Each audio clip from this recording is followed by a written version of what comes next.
نحمدہ ونصلی علی رسولہ الکریم، اما بعد فاعوذ باللہ من الشیطان الرجیم، بسم اللہ الرحمن الرحیم۔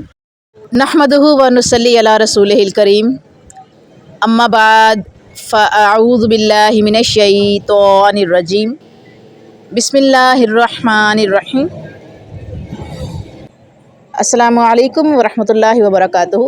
آج کا ہمارا جو لیسن ہے وہ آیت نمبر 221 سے الحمدللہ سٹارٹ ہوگا، اور ہم ایک نئے ٹاپک کی طرف بڑھ رہے ہیں۔ شروع کرتے ہیں آج کا لیسن۔ بسم اللہ الرحمن الرحیم۔ وَلَا تَنكِحُوا الْمُشْرِكَاتِ حَتَّى يُؤْمِنَ وَلَأَمَةٌ مُؤْمِنَةٌ خَيْرٌ مِّن مُّشْرِكَةٍ وَلَوْ أَعْجَبَتْكُمْ وَلَا تُنكِحُوا الْمُشْرِكِينَ حَتَّى يُؤْمِنُوا وَلَعَبْدٌ مُّؤْمِنٌ خَيْرٌ مِّن مُّشْرِكٍ وَلَوْ أَعْجَبَكُمْ أُولَٰئِكَ يَدْعُونَ إِلَى النَّارِ وَاللَّهُ يَدْعُو إِلَى الْجَنَّةِ وَالْمَغْفِرَةِ بِإِذْنِهِ وَيُبَيِّنُ آيَاتِهِ لِلنَّاسِ لَعَلَّهُمْ يَتَذَكَّرُونَ۔ اس کی پہلے ورڈ ٹو ورڈ ٹرانسلیشن دیکھتے ہیں۔ لانگ آیت، لمبی آیت۔ وارلا نہیں تنکحوا، تم نکاح کرو۔ میں نے کہا تھا نا ایک نیا ٹاپک نظر آ رہا ہے، تو پھر اس کی ڈیٹیل بھی جو ہے وہ نئی ہی ہوگی، لمبی ہوگی۔ تو یہاں پر جو ہے وہ نکاح کا لفظ آ گیا۔ مشرکاتی، مشرک عورتوں سے، حتیٰ یہاں تک کہ یؤمنوا، وہ ایمان لے آئیں، وا اور لا امتن، اور البتہ لونڈی، مؤمناتن، مومنہ ایمان والی، خیرن بہتر ہے، من مشرکاتن، مشرکہ عورت سے، ولو اور اگرچہ، اعجبتکم، وہ اچھی لگے تم کو، وا اور لا نہیں، تنکحو، تم نکاح کرو، کر کے دو، وا اور لا نہیں، تنکحو، تم نکاح کر کے دو، مشرکین، مشرک مردوں کو، حتیٰ یہاں تک کہ یؤمنوا، وہ ایمان لے آئیں، وا اور لا عبدن، اور البتہ غلام، مؤمن، مومن، خیرن بہتر ہے، من سے، مشرکن، مشرک مرد، وا اور لو اگرچہ، اعجبکم، وہ پسند آئے تم کو، اولئک، یہ لوگ، یدعون، بلاتے ہیں، الی النار،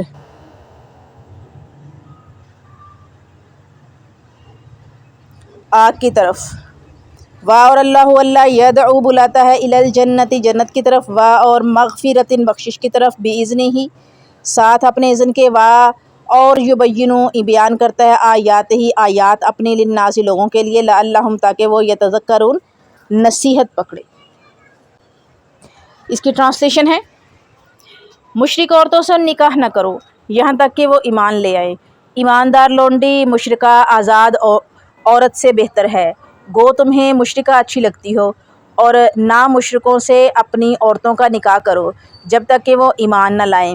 ایماندار غلام آزاد مشرک سے بہتر ہے، گو مشرک تمہیں اچھا لگے۔ یہ لوگ جہنم کی طرف بلاتے ہیں، اور اللہ تعالیٰ اپنے حکم سے جنت اور بخشش کی طرف بلاتا ہے۔ وہ اپنی آیات لوگوں کے لیے بیان کرتا ہے تاکہ لوگ نصیحت حاصل کریں۔ جی، یہ ہماری آج کی جو آیت ہے اس کی ٹرانسلیشن ہے، کافی لانگ ہے۔ اس کا کنیکشن ہم دیکھتے ہیں پچھلی آیات سے، کہ سورہ کے مرکزی مضمون سے وابستہ احکام ہیں۔ سورہ، اس صورت کے مرکزی مضمون جو ہے، اس کا جو مرکزی مضمون ہے نا، اس سے وابستہ احکام ہیں، جو حکم آئے ہیں نا اس پوری صورت میں، یہ ان سے منسلک ہے، وابستہ ہے۔ یہ بھی ایک حکم ہے نا کہ مشرکہ عورت سے نکاح نہ کرو، اس سے بہتر ہے کہ جو مومن ایمان والی لونڈی ہے اس سے کر لو۔ اپنی عورتوں کا مشرک مرد سے نکاح نہ کرو، حالانکہ تمہیں مشرک پسند ہو۔ آزاد جو مشرک ہے اس سے بہتر غلام ہے تمہارا، مسلمان ہو پر۔ تو معاشرتی اور عائلی مسائل کے سلسلہ میں اب ایک اہم اور بنیادی مسئلے کی طرف جو ہے وہ آپ کی توجہ دلائی جا رہی ہے، کیونکہ جوں اسلام پھیل رہا تھا اس کے ساتھ ہی معاشرہ میں نئے نئے مسائل پیدا ہو رہے تھے۔ ان میں سے اہم ترین مسئلہ یہ تھا کہ ایک آدمی مسلمان ہو جاتا ہے اور اس کی بیوی کفر و شرک کی حالت پر قائم ہوتی ہے۔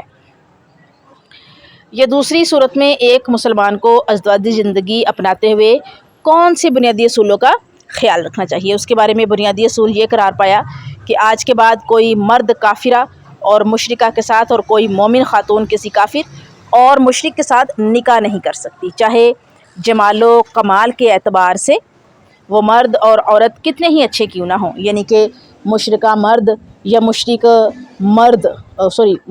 عورت اور مشرک مرد چاہے کتنے ہی اچھے کیوں نہ ہوں،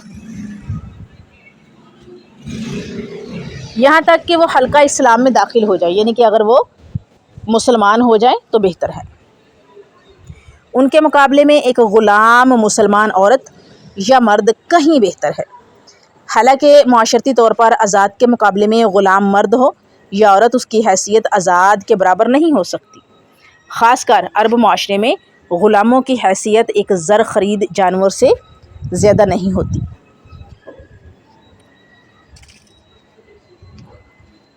لیکن شرک اور کفر ایسے جرم ہیں جن سے آدمی کی حیثیت حقیقی طور پر ایک غلام سے بھی زیادہ ابتر ہو جاتی ہے، اس کے نقصانات دینی اور سماجی اعتبار سے اتنے زیادہ ہیں جن پر کنٹرول کرنا کسی کے بس کا روگ نہیں ہے۔ کفریہ اور شرکیہ عقیدہ رکھنے والا مرد ہو یا عورت اصل میں یعنی کہ در حقیقت وہ اللہ تعالیٰ کی ذات کا انکار اور اس کے ساتھ شرک کر کے عملاً اس سے بغاوت کا اقرار کرتا ہے۔ کوئی ایمانی غیرت رکھنے والا شخص ایسے باغی کے ساتھ زندگی کا بندھن قائم کرنے کے لیے تیار نہیں ہو سکتا۔ سماجی لحاظ سے وہ ایک ایسی ذہنی کشمکش میں مبتلا ہوتا ہے جسے چھٹکارا پانا ناممکنات میں سے ہے، کیونکہ ایماندار خاوند اپنی اولاد کو ایمان اور جنت کی ہی دعوت دے گا، جبکہ اس کی مشرک بیوی اولاد کو اپنے عقیدے کے مطابق ڈھالنے کی کوشش کرے گی، جو سراسر خدا سے بغاوت اور جہنم کے راستے پر چلانے کے مترادف ہے۔ یہی صورت ایک مومنہ بیوی کی مشرک اور کافر خاوند کے ساتھ پیدا ہوگی۔ ایسی صورت میں اولاد، خاندان اور معاشرے پر کس قدر منفی اور باہمی کشمکش کے اثرات مرتب ہوں گے اگر مسلمانوں کو کفر و شرک کے اختلاط سے منع نہ کیا جائے۔ اختلاط مطلب ان کا آپس میں میل ملاپ، اکٹھے بیٹھنا، کھانا پینا، سارا کچھ۔ تو کفر و شرک کے اختلاط سے منع نہ کیا جائے تو امت کا اپنا تشخص کس طرح قائم ہو سکتا ہے؟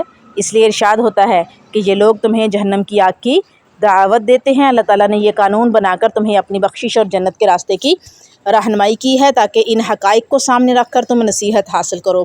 صحیح بخاری کی روایت ہے، کتاب النکاح، حضرت ابو ہریرہ رضی اللہ عنہ بیان کرتے ہیں کہ نبی کریم صلی اللہ علیہ وآلہ وسلم نے فرمایا، عورت سے 4 وجوہات کی بنیاد پر شادی کی جاتی ہے۔ نمبر 1 مال کی وجہ سے، نمبر 2 حسب و نسب کی وجہ سے، نمبر 3 اس کی خوبصورتی کی وجہ سے، اور نمبر 4 اس کے دین کی بنیاد پر۔ پس تم دیندار کو پسند کرو تاکہ تم کامیاب اور تر و تازہ رہو۔ اہل کتاب کے ساتھ نکاح کرنے کا مسئلہ سورہ مائدہ آیت نمبر 5 چھٹے پارے میں ہم انشاءاللہ تعالیٰ پڑھیں گے، بیان ہوگا انشاءاللہ العزیز۔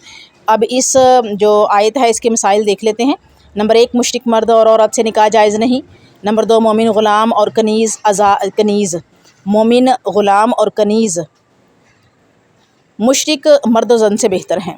نمبر 3 مشرک جہنم کی طرف بلانے والے ہیں، جبکہ اللہ تعالیٰ اپنی بخشش اور رحمت کی دعوت جنت کی دعوت دیتا ہے۔ اور نمبر 4 اللہ تعالیٰ کے احکام نصیحت حاصل کرنے کے لیے ہیں۔ اب قرآن سے تفصیل دیکھتے ہیں کہ کن عورتوں سے نکاح جائز نہیں ہے۔ نمبر 1 مشرکہ اور کفار عورتوں سے نکاح جائز نہیں، سورہ بقرہ آیت نمبر 221 اور الممتحنہ آیت نمبر 110 نہیں، آیت نمبر 10۔